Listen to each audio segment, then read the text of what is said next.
আপু আপনি কি মুসলমান? বোরকা হিজাব দেখতেছেন না? ও তাহলে আপনি মুসলমান। আচ্ছা আপনি যাকে যাকে ভালোবাসেন প্রত্যেকজনের নাম বলেন আর আমার থেকে টাকা নেন। প্রথমে আল্লাহ। আল্লাহ।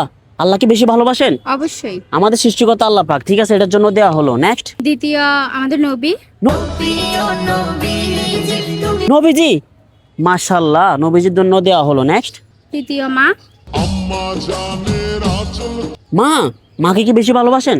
অবশ্যই অনেক ভালোবাসি। মার ভালোবাসা পাইছিলেন কখনো? হ্যাঁ, মার ভালোবাসাই তো পেয়ে বড় হচ্ছে। মার ভালোবাসা পেয়ে বড় হয়েছেন, ঠিক আছে, এটার জন্য দেয়া হলো। নেক্সট। বাবা।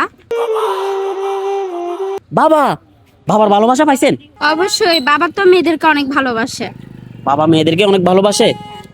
নেক্সট, এটার জন্য দেয়া হলো। নেক্সট। ভাই। ভাই বোনের সম্পর্কের মতো কোনো সম্পর্ক হতে পারে না। ভাই। ভাই ভাইয়ের ভালোবাসা পাইছেন? হ্যাঁ, ভাই বোনেদেরকে অনেক স্নেহ মায়া করে। আপু খুব সুন্দর কথাই বলছে, ঠিক আছে। নেক্সট, এটার জন্য দেয়া হলো। নেক্সট। বোন। বোন। বোন ছাড়া চলে না। বোন ছাড়া চলে না, না? ঠিক আছে, এটার জন্য দেয়া হলো। নেক্সট। আমি তো আর কাউকে ভালোবাসি না। কেন ভালোবাসেন না? আত্মীয় স্বজন, মামা মামি ফুফি, আত্মীয় স্বজন সবাই নাম বলেন, আমার থেকে নতুন টাকা নেন না। না ভাই, বিপদের সময় আমি কাউকে পাশে পাইনি, এ কারণে ওদের নাম বলতেও চাই না। যাদেরকে পাশে পেয়েছি তাদের নাম বলতেছি। মানে যাদেরকে পাশে পাইছেন তাদের নামগুলোই বলছেন। হ্যাঁ। দেখছেন আপুর কথাগুলো কেমন লাগছে? অবশ্যই ভিডিওটা শেয়ার করে আমাদের পাশে থাকেন। অন্য কোনো ভিডিওতে আবার দেখা হবে। আল্লাহ হাফেজ।